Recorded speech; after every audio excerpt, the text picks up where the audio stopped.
Kale checked the environmental seal for the 7th time. Protocol dictates 10 checks, but the vacuum of this moon is aggressive. Thresh, my vessel, shifted beneath me, his armored plates grinding against the fine lunar dust. I noted the timestamp in the official log 412 Galactic Standard. We were here to document the ruins of Outpost 9. I held the artifact, a small brass-cased compass, and watched the needle spin. It shouldn't spin. There is no magnetic pole here, none. It felt like a violation of basic planetary physics, which I find deeply unsettling as a trainee scribe. I shouldn't have been looking at the compass. I shouldn't have been looking at the walls. You'll want to hear how this ended. Trust me on that. The fortress walls were a mess. I began the structural analysis immediately, as required by my commission. The weapon scarring was wrong. I need to rephrase that. It was statistically impossible. Scoring patterns appeared on every single surface. North, south, up, down. They were surrounded, totally. No relief fleet could have reached them through the orbital blockade. I checked the historical records, and there was no mention of a surrender. None. Why is there no record of a surrender?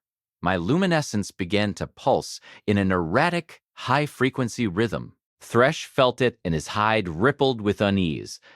We moved deeper. The power core hummed beneath us. It's still running. After 3 centuries, the containment field hasn't degraded. It's efficient. Almost too efficient for a species that evolved inside a 30-light-year-wide cloud of interstellar plasma, without even realizing it.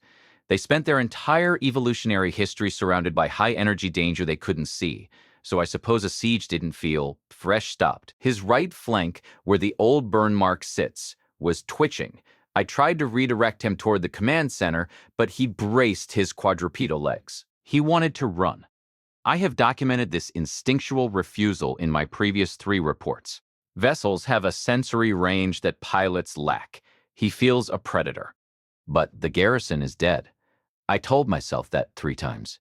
The scan results, which I had to run twice because the first set showed a localized thermal spike that I initially attributed to a sensor malfunction, indicated that I was the source of the heat.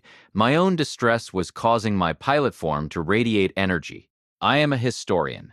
I should be objective. I am failing to be objective. I saw the inscription then. On the main blast door. It was large, brutal. Our species once walked into frozen wastelands for months to reach an enemy. We don't need ships to be relentless. That's not a military strategy. It's a threat. My mate said I would find this assignment stressful, and I should have listened to her. I really should have. Instead, I am standing in a dead man's trap. I noticed a small smudge of grease on my datapad. I focused on trying to rub it off for several seconds while my vessel's armor plates began to lock into a defensive calcification. Thresh's hide was practically singing with distress. The vibrations from his armored legs were making the lunar dust dance in low-gravity patterns that defied the vacuum stillness. I needed to focus on the survey. I was supposed to be cataloging the secondary munitions lockers, but my hands, well, the luminous appendages that serve as my hands, were shaking. I told myself it was the cold. It isn't cold in a pressurized suit. I'm a terrible liar. We pushed into the central courtyard, where the weapon scarring was absolute. Molten metal had cooled into jagged tears in the hull plating, and the air, if there had been any, would have smelled of ozone and ancient regret. Then Thresh stopped. He didn't just stop, he sealed. His armor plates slammed shut with a series of sharp metallic cracks that echoed through our shared nervous system. I lost the ability to direct him. He was a statue, a terrified 4-legged statue. I was about to initiate a manual override when the compass changed. The needle stopped spinning. It didn't just drift to a stop. It snapped. It locked onto a coordinate that shouldn't exist in this lunar system. I checked the star charts.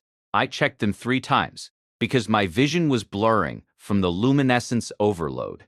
The needle was pointing at a void, except it wasn't a void. It was Earth. I realized then why the power core was still humming after 3 centuries of silence. It wasn't powering the base's life support or its defenses. It was powering the needle, The garrison had spent their final hours rewiring the magnetic resonance of the entire outpost to serve as a fixed point for a single, modified tool. They weren't fighting for the moon. They weren't fighting for the fortress. They were fighting for the direction. Beneath us, under a meter of gray dust, the sensors picked up the mass grave. 300 human signatures, long cold, but all laid out in a single straight line. The realization hit me like a physical blow. The inscription on the wall wasn't a warning to us. It was a reminder to them. They were relentless because they refused to be lost, even when they were surrounded by a plasma cloud that should have blinded their instruments and broken their spirits. I felt a sudden sharp pain in my lower mandible, likely from grinding my teeth. And for some reason, I started worrying about my overdue library credits back at the academy. My brain is not functioning correctly. I need to start that sentence over. I need to focus on the report. I am filing the reclassification now. Outpost 9 is no longer a military ruin or a historical curiosity. It is a lighthouse.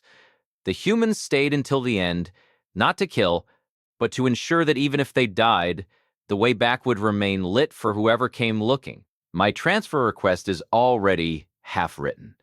I don't want to be a military historian anymore. I want to be a navigator. The compass is still in my hand, and its weight feels different. The needle doesn't move when I turn. It stays fixed on that distant blue speck. I left the fortress and didn't look back.